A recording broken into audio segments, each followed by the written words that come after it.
Welcome to How to Talk to Kids About Anything with Dr. Robyn Silverman, a podcast loaded with practical tips, powerful scripts, personal stories, and simple steps to make even the toughest conversations easier.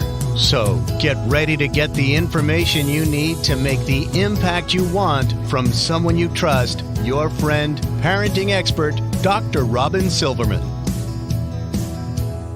Hello and welcome to How to Talk to Kids About Anything, where we give you the tips, scripts, stories, and steps to make even the toughest conversations easier. I'm so honored to be your host, Dr. Robyn Silverman, child and teen development specialist, author, and speaker, and most importantly, parent of two great kids who give me the opportunity to love, learn, and grow every single day, whether I want to or not. Believe me, I get it. It's not always easy, but we're in this together, and we have some great people helping us along the way.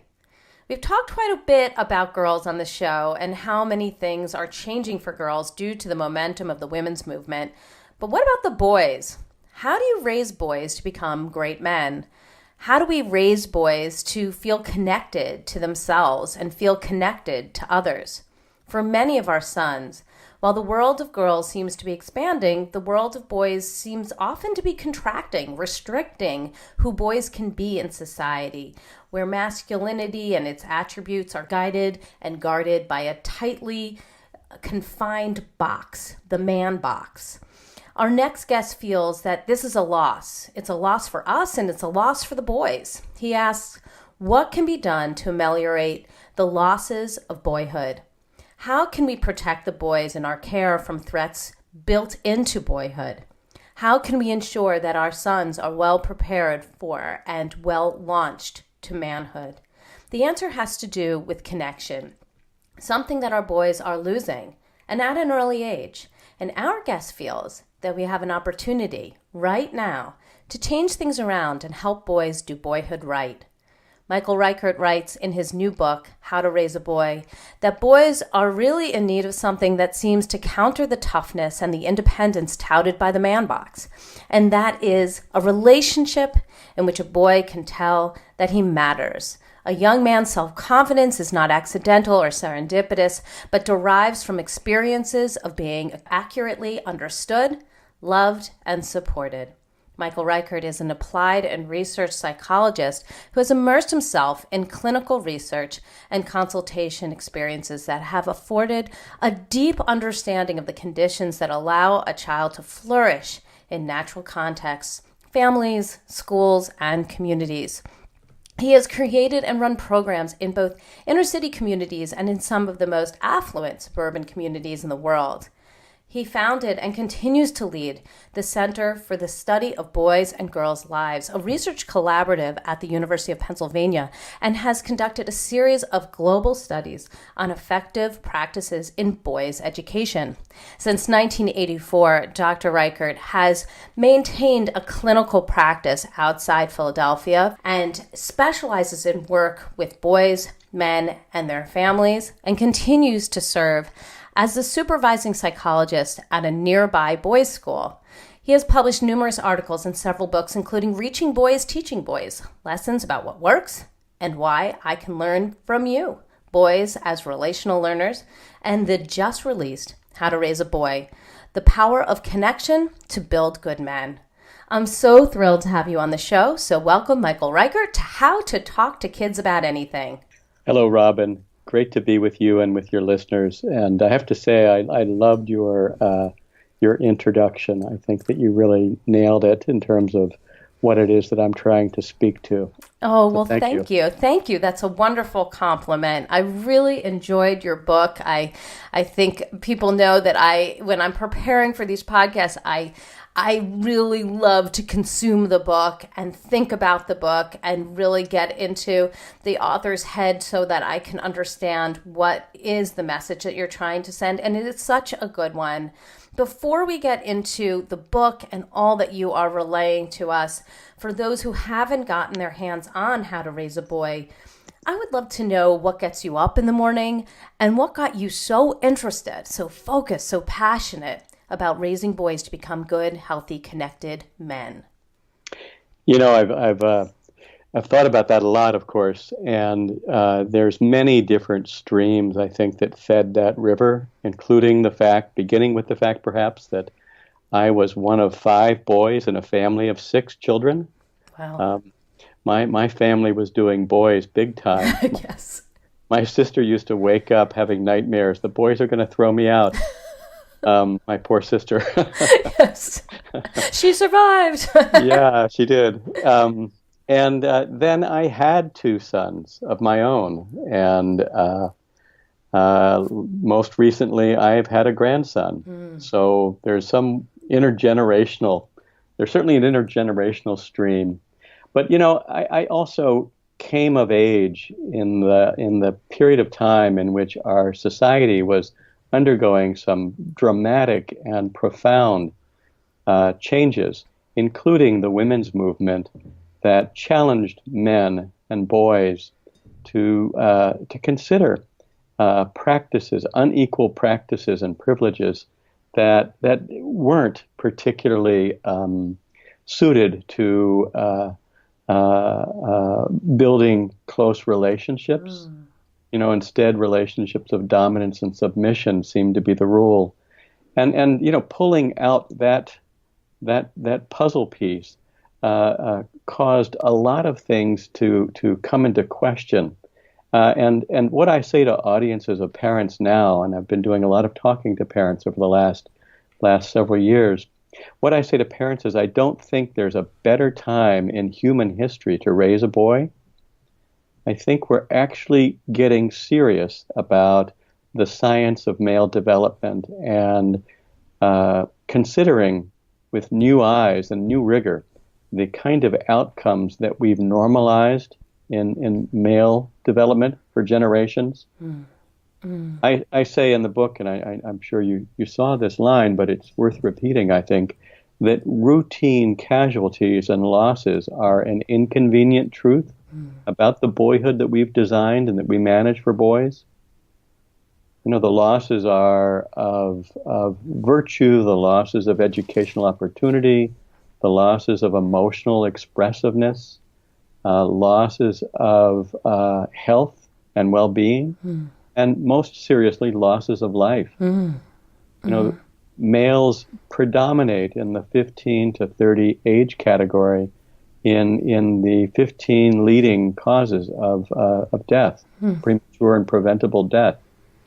And we've normalized all that for generations, assuming it's just how boys are, this notion that biology is destiny and that we just have to resign ourselves to this fact that this is who males are. And I just don't think we're willing to do that any longer. I think it's really important what you're talking about, and you're touching on this concept of the man box that you talk about in your book, this very confined space that we often allow boys to reside in. Can you tell us about this man box that clearly creates these boundaries and feelings of shame if we skirt around it or get out of it or even on the side of it, and how it disconnects boys from who they are as well as who they can become? Sure. So the man box is one of several metaphors that describe the impact of masculine norms on boys' and men's lives. The idea that there are certain behaviors that are prescribed, and that if boys stray from those prescribed norms, they get policed back into the box, bullied or harassed or made fun of or humiliated. And these messages, Robyn, what we know is that they don't just come from peers. Peers may operate as the sort of the immediate policeman of the man box. But, one of the studies that I cite in my book found that 60% of the young men in one survey reported that they heard these messages, these norms, they learned these norms from their parents. Right. We pass these ideas about what it means to be a male on to children beginning almost at the point that they're conceived. Yes. I tell a story about a friend of mine who was carrying twins. Yes. And she was a biology teacher in a local school.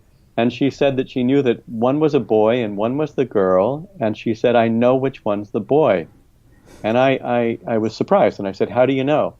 She said, he's the one who kicks me. Yes, I remember that part of your book. Absolutely. Yeah. We project onto the concept of boy all these inherited ideas, which really have very little to do with boys' actual natures. Right. And we gender them, using that term as a verb. We train them and police them into conformity in a way that robs them of really important developmental conditions and assets, the most fundamental of which is freedom, the freedom to be themselves. Yes. So we find that the men that most fully subscribe to those masculine norms, those traditional masculine norms, wind up being the ones that are most likely to be depressed, anxious, to harass other people, to bully and be bullied, and to feel suicidal. That loss of freedom, the loss to be yourself. And, unfortunately, in that man box, if you are, in fact, hiding who you really are, unable to really express your heart or let anybody in on what's truly going on with you, you are more likely to feel separate and alone, and to not enjoy any of the uplift that comes from being connected. And, we're not built, we human beings, we're not built to be disconnected. We don't tolerate that well. Right. We want to feel connected. It is really what we aspire to in life. I feel like because of the nature of this podcast and so much is about the need to converse with others and connect in the sense of not hiding the truth, but making sure that our kids understand what's really going on.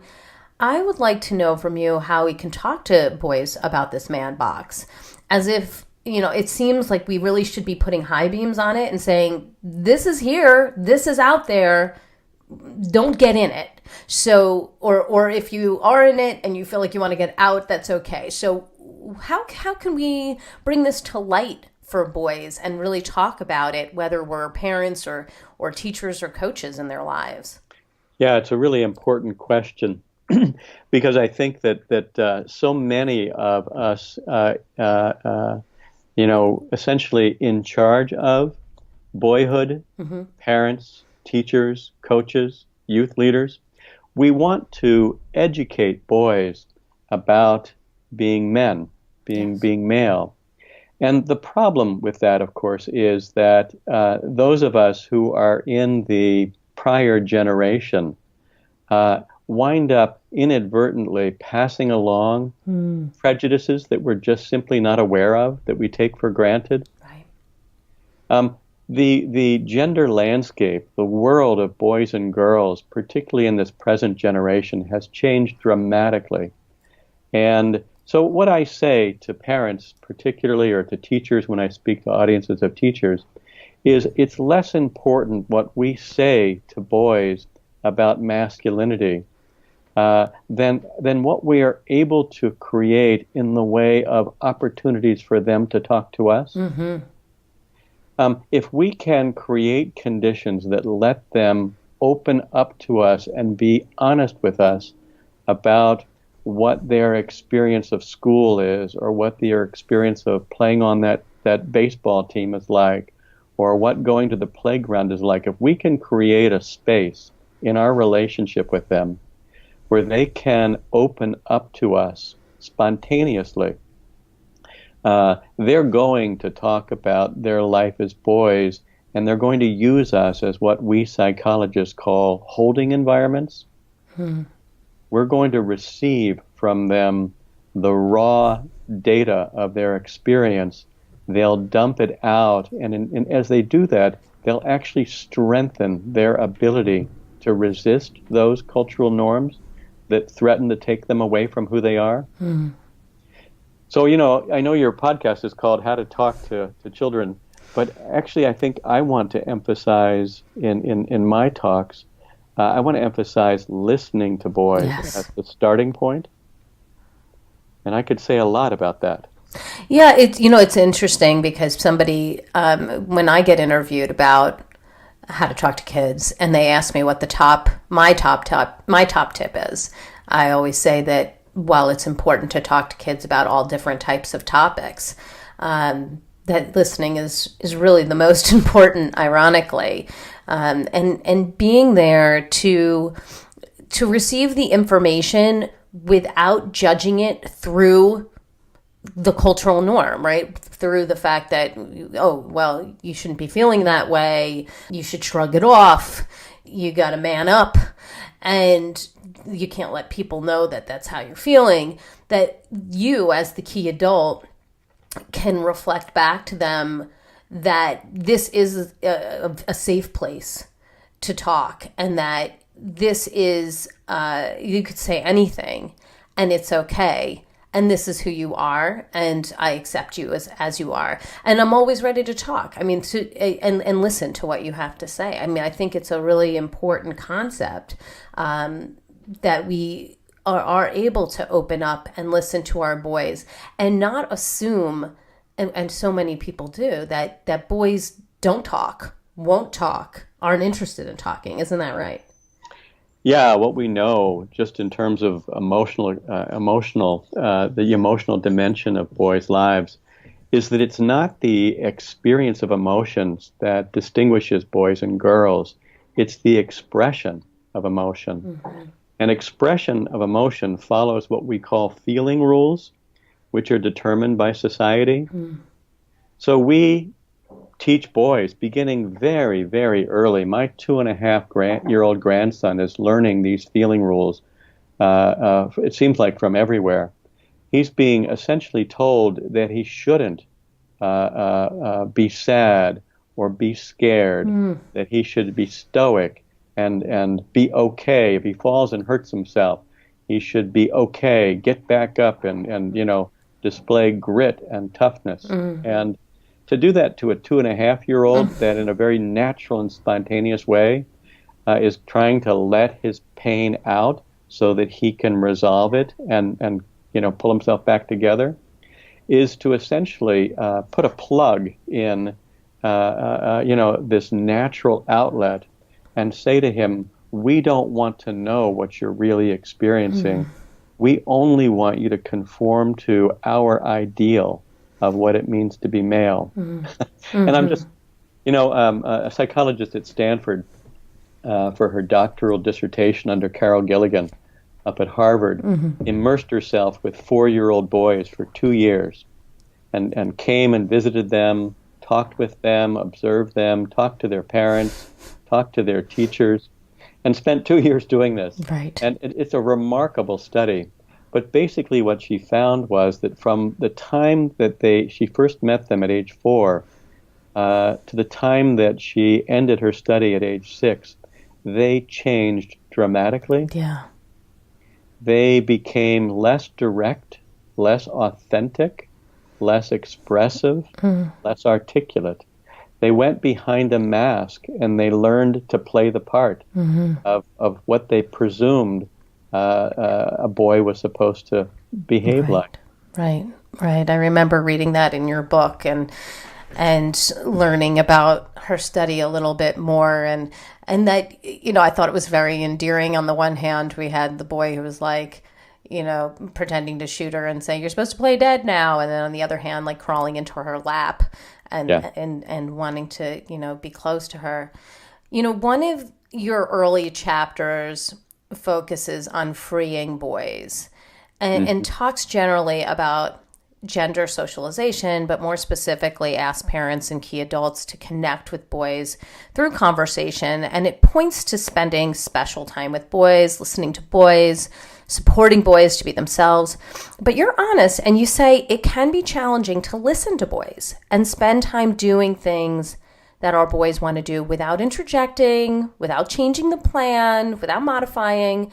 So what's going on here? You gave us these tips that we should take time to be with our boys and listen to our boys and support our boys. But why are we having so much trouble doing these things, and draw out how we can make this happen in a positive way? Yeah, no, it's really important. In the book, I describe 3 strategies that parents can implement right away with their sons. The first being listening, and the second being special time.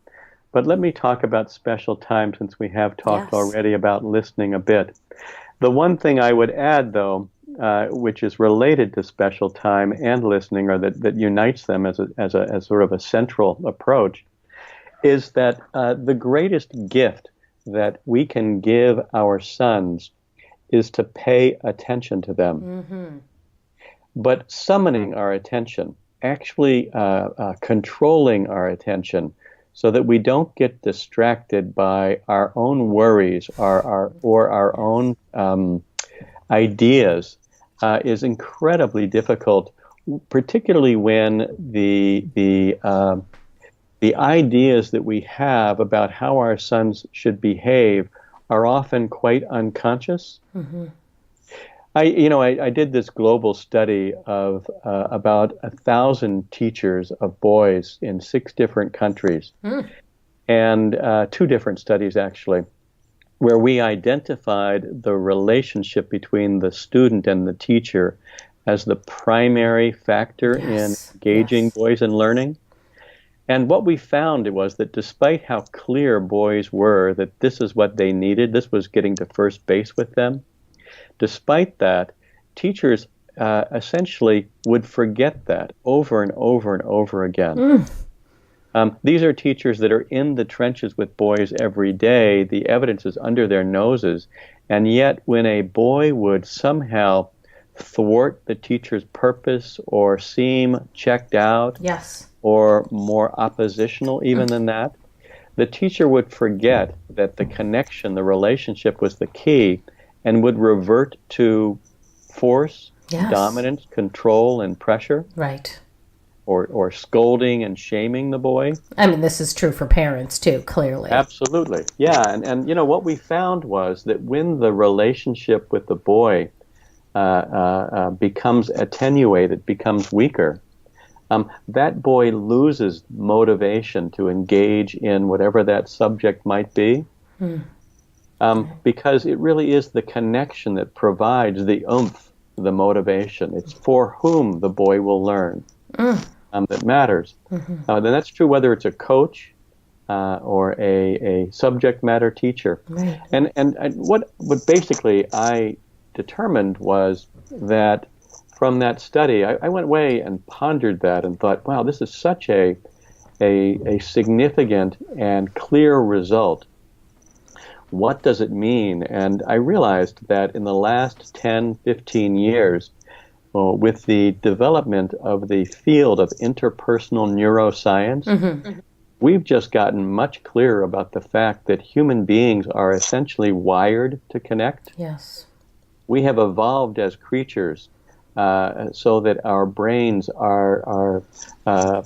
respond with a real priority to relational stimuli and data. We need to be connected. And yet with boys, we put them behind that mask, we stick them in a man box, and when they act out in ways that displease us or upset us or make us frightened, we, instead of responding with a relational response, what we tend to do is react out of upsets of our own with force or domination. What would be the response that you would want to happen in that moment? The child is acting out. The parent or the teacher is ready to scold, correct, redirect. We're getting dressed right now. We're supposed to go brush your teeth right now. We're doing math right now. Get your stuff now. Instead, what do you want them to do first? Yeah. So we'll come back and talk about special time, but when we see evidence that a boy is misfunctioning, when he's off course, behaving in an unreasonable or uncooperative way, right. Using your example, the boy that is refusing to get dressed in the morning, Exactly. or refusing to eat his dinner at night, or being mean to his sister. So you've been to my house. Yeah, we've all had those houses, Robyn. We all live there. And the first thing we have to decide is, how urgent is this problem? Mm-hmm. Does this have to get fixed right away? In which case we may have to be more forceful. But really what we're trying to do, we're trying to help our sons self-regulate. We're Yes. playing a long game. We're wanting our sons, we're assuming that our sons are inherently cooperative people, and that we, because we matter to them, can influence them, except when their emotions, their painful emotions of one kind or another, are flaring and in a certain sense hijacking them, driving them off course. Mm-hmm. And if that's the case, if they're demonstrating that they're off course, that they're somehow angry or scared or feeling sad, whatever it might be, and they can't signal their need to be listened to more directly, they'll do it in an acting out way. Mm-hmm. And what that calls for is for a limit setting strategy that I call listen, limit, listen. Mm-hmm. And the strategy really is about recognizing that instead of our forcing our sons into conformity, which that's the expedient solution, but not the long-term solution. Mm-hmm. All our children learn in that moment is they better be afraid of us. We're going to dominate them, shame them, threaten them, punish them. And we used to think that was the way that children internalize a sense of self-regulation. But the truth is, I think a much more sophisticated model for developing children's self-regulation is to step in as the parent and set the limit. Simply say, Johnny, it seems like you're not able to be cooperative right now and do the things that you need to do. Seems like something's going on. How about if I just put my hand here on your chest and keep you from throwing your clothes around or mistreating your sister? Mm-hmm. I'm just going to stay right here with you. And how about if you tell me what's going on? Mm-hmm. Mm-hmm. And you move into your son's space like that, not in a threatening way, but simply to say, I'm here. Mm-hmm. I want to hear what's going on, because this is not who you really are. Yes. Something's driving you off course. And then the real payoff in that moment, in that exercise of discipline, isn't that he simply says, okay, Mom, I'll put my clothes on. It's not the conformity. It's his outpouring of whatever it is that's driving him off course, mm-hmm. that he's unable to regulate within his own mind. He needs our help as his holding environments. Right.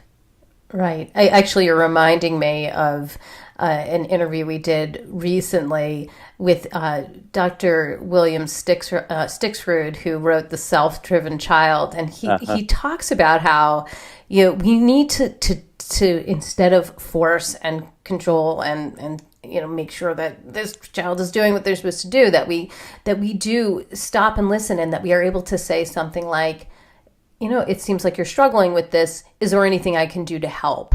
And it's amazing how things change when you come to a situation when your child is either misbehaving or just not doing what you want them to do. And they might not actually be doing something so terrible. It's just they're not getting dressed. They're not doing that. You are tuning into them and you're saying, is there something that I can do in order to be helpful to keep you on course? Do you want me to set a timer? Do you want me to stand here with you? Do you, because sometimes it's as simple. It's like my son won't necessarily tell me, but he does not like to go upstairs by himself. So he'll do all kinds of things that make it so, that I would come up with him. And some of those are acting out, right? Yep. So instead of just saying like, I just really want you to come up with me because we want him to be brave and we want him to go up by himself. And he knows that he'll do all kinds of things. So it's like, what are they really trying to tell you? It may not look like throwing things around, but it may look like procrastination. It may look like,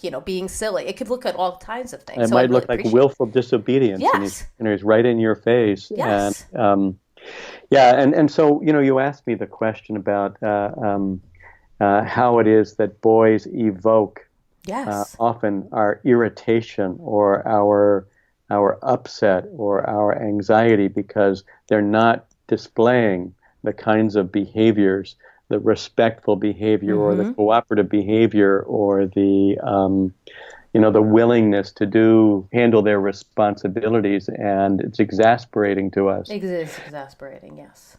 When a teacher or a parent or a coach is feeling exasperated by a boy's behavior, they're really not in a position to do what I think the boy is asking them to do, which is to know and love them.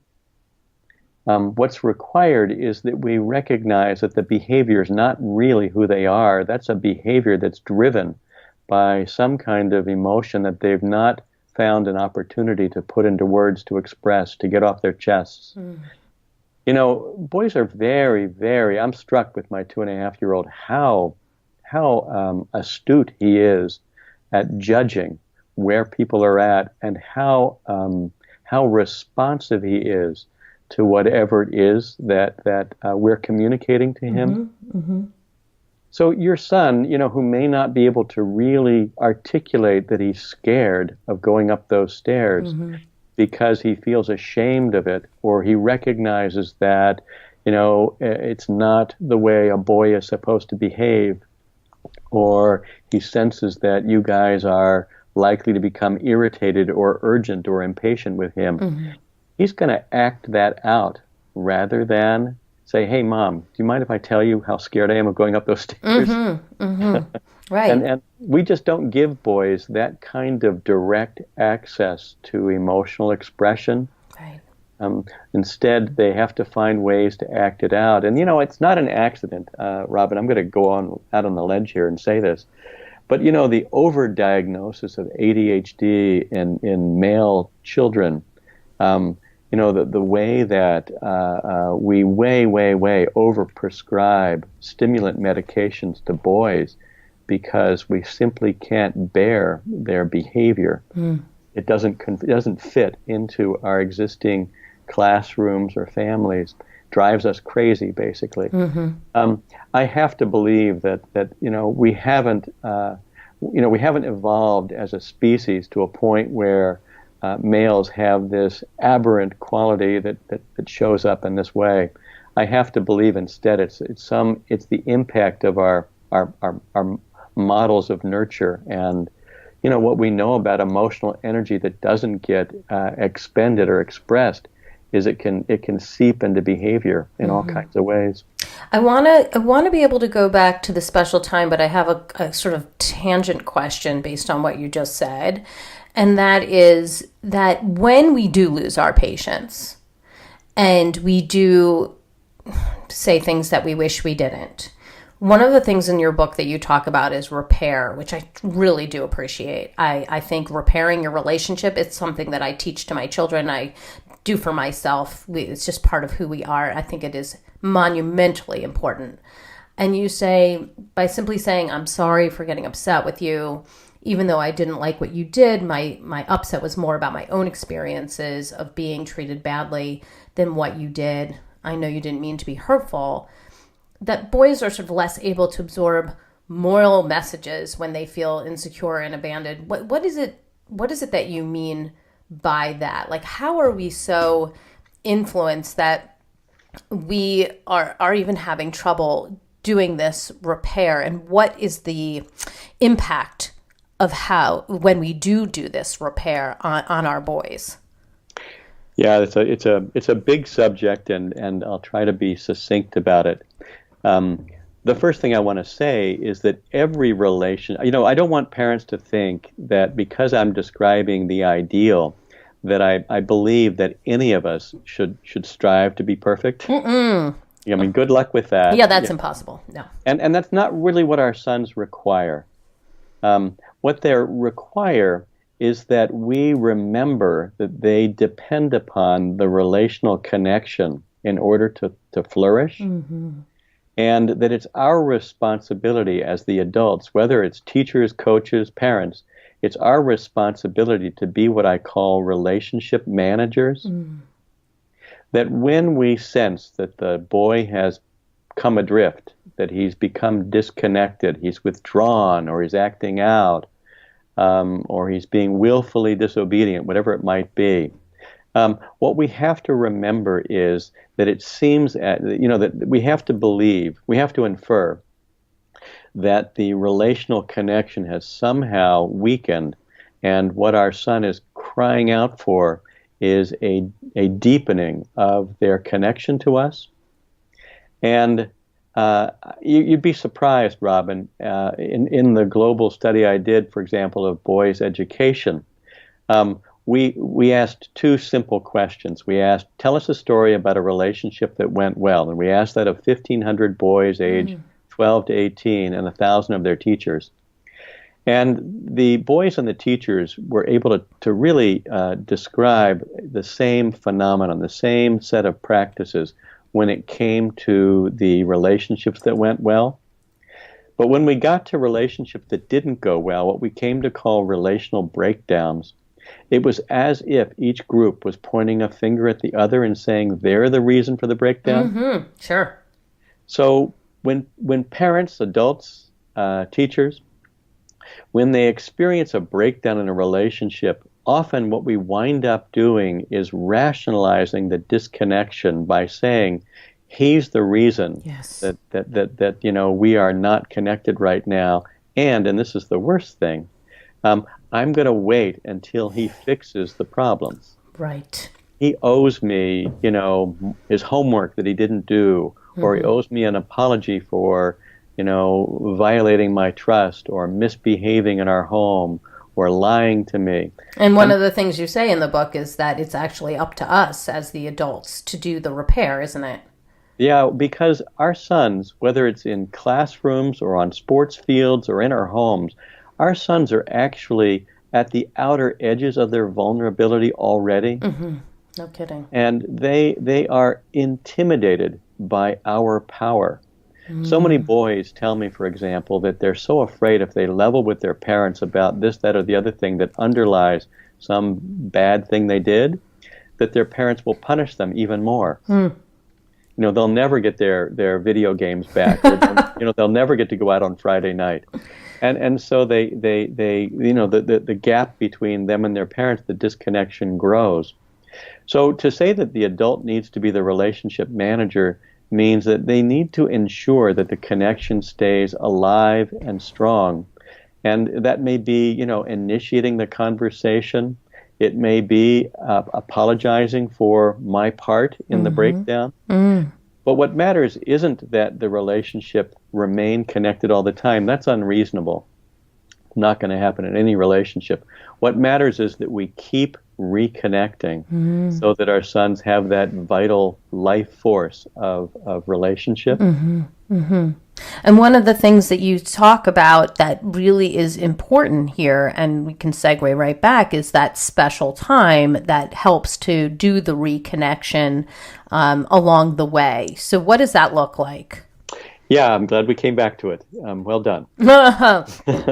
It's basically what we want our sons to know in their hearts as well as in their minds is that they are delightful and interesting people to us. And that we're going to make a space in our family life where we're simply going to be with them wherever they are. In their world, right? On their world. Terms, in their wheelhouse, not ours. So much of our time as adults with children is to require them to do something that we like to do, that we find interesting, that we want to do with them. And the problem with that is we're essentially dictating terms of relationship. We're saying, I'll be with you provided that, you go to dinner with me, or Exactly. And what I'm recommending is that in order to build an open channel of communication with our sons, we have to communicate to them that we're open to who they are, whatever they are whatever's on their mind. And one strategy for communicating that is to sit down next to them and simply be with them, doing whatever they're doing. And with boys, often that's video games Yes. or, kicking a soccer ball in the backyard or throwing a baseball or whatever it might be. Talking about rocks, bugs. Yeah. Yeah. Collect Sure. things, yeah. I'm just talking about my son who's all science oriented. I'm like, all right, we're going to go with this, Yeah. Well, I would have found that probably a wonderful rescue from the video games I had to do way too many of. I know he loves video games too, but thankfully the Science Museum is a great connector. So, yeah. I think that so special time is where there's a time that's predictable and dependable, where our sons can count on us being with him, and that he gets to decide what we do with that time. Is it scheduled then? Like he knows in advance? Ideally, because what we're hoping we can help our sons come to expect, and we're trying to build an expectancy into his, the architecture of his life. We're trying to build his understanding that there will come a time this week when he will have our unbridled attention and that he can do with us whatever he wants to do, and that we're going to stay with him and listen to him, enjoy him, go wherever his mind goes. Right. One of my sons used to want me to take him, especially as he got older, 12, 13 years old, used to want me to take him to a field back behind our house, sit in my lap, and drive the car. Oh, that's so funny. Yeah, and it was harrowing. Of course it was. I wouldn't do things that were unsafe, but I was still. I had to let him put his hands on the steering wheel and take my hands off. But he just thought that was wonderfully fun because it was one of those things that he didn't get to do, and I wasn't. I had all kinds of worries about what I was encouraging, and was he at 13 years old going to sneak out and take the car, But that wasn't what happened. Instead, what happened was he recognized that I was going to stretch myself out of my comfort zone. I wasn't going to squelch his exercise of initiative, and that I was really interested in whatever he was interested in. Yeah. And what's so interesting to me is that somebody once said to me that you have to bring them through, you have to go through their door to bring them through yours. Well said. Yep. I really think it applies here that I do too. We can't really teach what we want to teach, or we can't have them experience our world when we're reluctant to visit theirs, to be submerged in theirs, to see what they love about theirs, and why they spend so much time doing these things or thinking these things. So I think what you're hitting on is so important. And as far as making sure we're feeling connected. And that's really when it comes to the adults. But I want to shift our attention for a moment to, given that when boys are disconnected, they may engage in behaviors that are both destructive to themselves and to others. So I'd love to shift our attention to friendship and what role friendship plays in grounding them and allowing them to be their true selves, because you detail in your book in different ways that boys in many really strong friendships don't need to put on their masks, saying that there's often a gap between what a boy feels and what those are close to him know. And in these like pockets of brotherhood, they may be able to take that mask off. So can you speak about the importance of boys and brotherhood, and also give a word of advice to parents who are listening in, who are finding that maybe their sons may not have those deep friendships and they may be worried? Yeah, so researchers have found, Robyn, that because of the the together but separate nature of boys and girls' childhoods, yes, boys are going to form their closest friendships likely still with other boys, and those friendships can be salvation. Right. What we know about what it is that actually strengthens a boy, that lets him believe he gets to be himself, that actually helps him resist peer pressures that might pull him in negative directions. What really empowers a boy is some sense that he's got a friend, someone who really cares about him as he is. And that kind of ally, we call it in psychological research lingo, that ally is what enables a boy to resist a whole host of sort of lower common denominator pressures. So, those friendships can be life-changing, and they can be life-lasting. Some boys find that the friendships they make in childhood or adolescence stay with them the rest of their lives and are deeply meaningful. Mm-hmm. One of the researchers I mentioned, who actually has studied friendships, has boys telling her, adolescent boys telling her that they would go crazy without their friends. And yet she found that there are pressures on boys that kick in later adolescence that drive boys away from those deep connections to each other. Mm-hmm. Primarily the fear, the homophobia pressures. Right. The message that we send to boys that they should not be close to other boys, but rather they should find a way to be close to a single female partner. So that we have many adult men that often don't have friends at all. They depend upon a monogamous relationship of one kind or another. Right. So, to the parent who I think struggles one way or the other with her son's friendships, what I say is, I think parents can engineer opportunities because younger boys are so dependent on the adults to orchestrate opportunity. Right. But the parent isn't really in the position to rescue a boy who's become paralyzed or who feels at a loss. Mm-hmm. That's a boy who needs to rediscover his courage or his agency, and whatever it is that might be actually blocking him from taking initiative. That's the problem.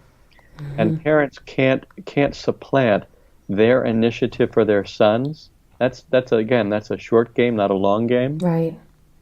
I think what we want is to somehow help our sons believe in their ability to find a friend, to make a friend, and we can simply help him, discover that he wants that, articulate that, and then we can help him enact a series of, initiatives, including, hey, can I help by contacting that boy's mom and seeing if we can set up a play date? Or, you want to join that baseball team where that boy is instead of this other one where you don't know anybody? Things like that. One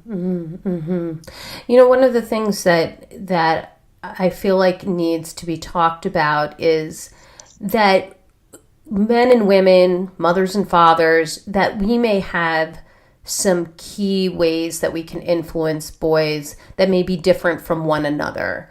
And so I'd love to know if there is something different that the role models, the parents, specifically sort of the men versus women, not to pit one against the other, but I'm getting at the new gender messages that they may be able to uniquely provide for boys. Yeah. What advice do you have for moms versus dads or men versus women in that regard?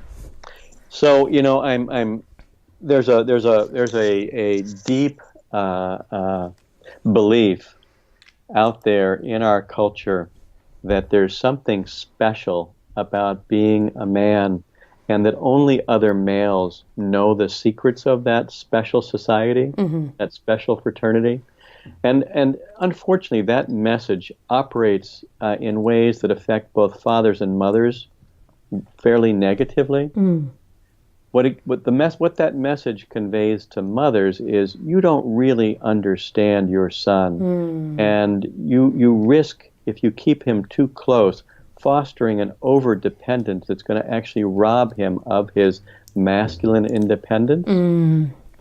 And what we know from research that studied mother-son relationships is mothers behind that message often develop self-doubt and pull away from their son for fear of turning them into mama's boys. So the message I say to mothers is, it doesn't take a man to raise a boy. It takes a good relationship with someone who knows and loves him, and mothers can do that. Female teachers do that in schools. So that's number one thing to say. Number two thing to say, I think, is with respect to fathers, our job isn't to teach boys about masculinity. Our job is to know them and demythologize what it is to be a man by exhibiting our own personal humanity.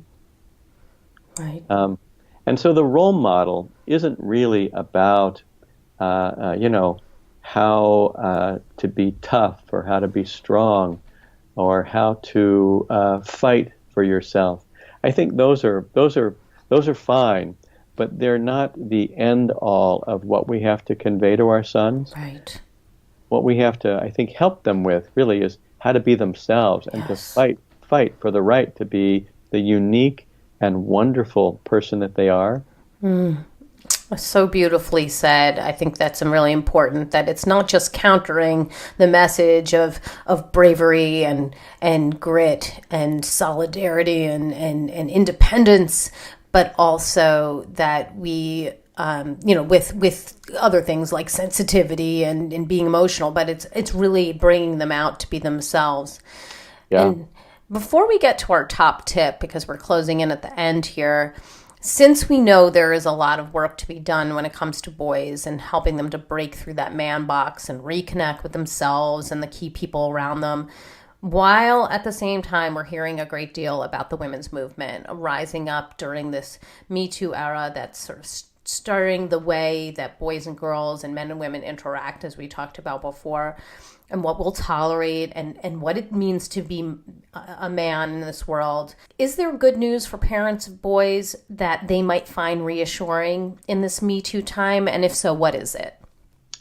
Well, I'm a strong supporter of gender equality for boys' sakes as well as for girls.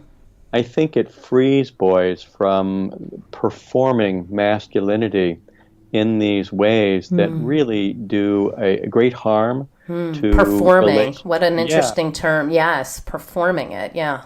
And what we find, by the way, Robyn, is that boys perform masculinity not for girls, but for other boys' sake.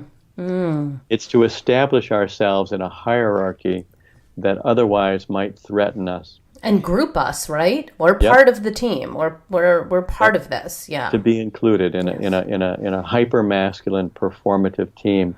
So what I think Me Too has done in the realm particularly of intimacy and sexuality is to say, intimacy, being close, it's wonderful, but it's not about force or domination or one-sided gratification. In fact, that makes it less meaningful, right? It's like not as good, right? Exactly. And there's lots and lots of messages that boys are getting to the contrary, beginning with pornography, unfortunately. Absolutely. But I think what Me Too is doing is saying basically, no, that's not who we are. That's not who we women are. And that's not who you are. And we're going to draw a line here and say, you want to negotiate closeness with me, it has to be on equal terms and it has to be consensual. Yes. Very so the well good news, the good news is that I think that's what boys want too. One of the statistics I talk about in my book with respect to hookups and teenage relationships is that 60% of boys feel regret after a casual sexual encounter because what they wished for, what they hoped for, consciously or unconsciously, was some more meaningful relationship. Right. Right. So interesting. And we've talked to Richard Weisbord about consent, and our Harvard researcher that's done so much work in this area. And I think it is really important that we focus not just on the girls, but on the boys. I think it's just to put high beams on what you're saying, that while girls are saying and using their voice to say, this is not what we want, this is not okay, we will not tolerate this, boys are also saying, right, we don't want to tolerate this either. We don't want this for ourselves. So that it's not one against the other, but actually an uprising and a change within the culture that influences both genders. So I think that's terrific. Give us your top tip. What do you want us to come away with in terms of how we can raise boys who feel connected and healthy and well-loved? Yeah, so it's really just a simple summary statement, Robyn. If we want our sons to hold on to themselves, we have to hold on to them ourselves. Right. That's what I would leave folks with. Absolutely, absolutely. Give us your resource of the week. Where can we go to get more information about you, your book, your speaking, all the great things you're doing? So I have a website, michaelcreichert.com. And I have a whole host of things posted there. Wonderful. And we'll have all kinds of links on our show notes for this podcast at drrobynsilverman.com for those of you who are outside enjoying this beautiful day, maybe running or walking outside or maybe driving. Don't worry, we've got all of that covered. And I just want to thank you, Michael Reichert, for your insight and your strategies, all the great things that you said about how we can raise boys and how we can view boys in a different way that connects us to them and also connects them to themselves. So thank you so much for being on the show today. Glad to be here. Thank you, Robyn, for your interest.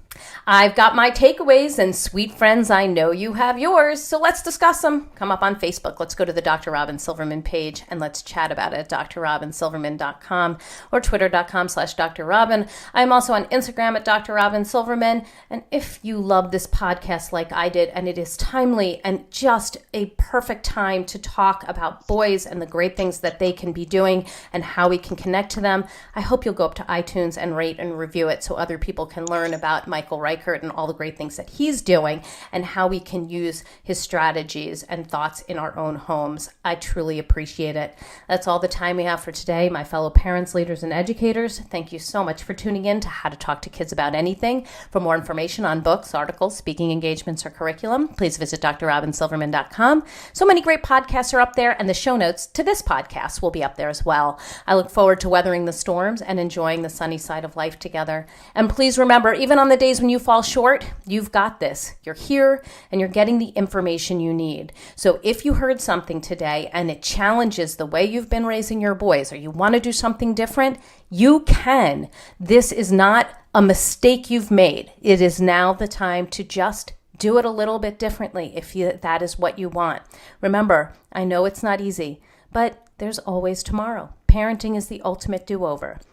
I see you, and I'm right there with you. And as there are moments when we doubt our know-how, our choices, and our sweet sanity, please know you're 10 times the parent you think you are. Until next time, this is Dr. Robyn Silverman with How to Talk to Kids About Anything. Please tune in again and keep connecting through conversation. See you next week. You've been listening to How to Talk to Kids About Anything with Dr. Robyn Silverman. For more information on books, articles, speaking engagements, or curriculum, please visit drrobynsilverman.com.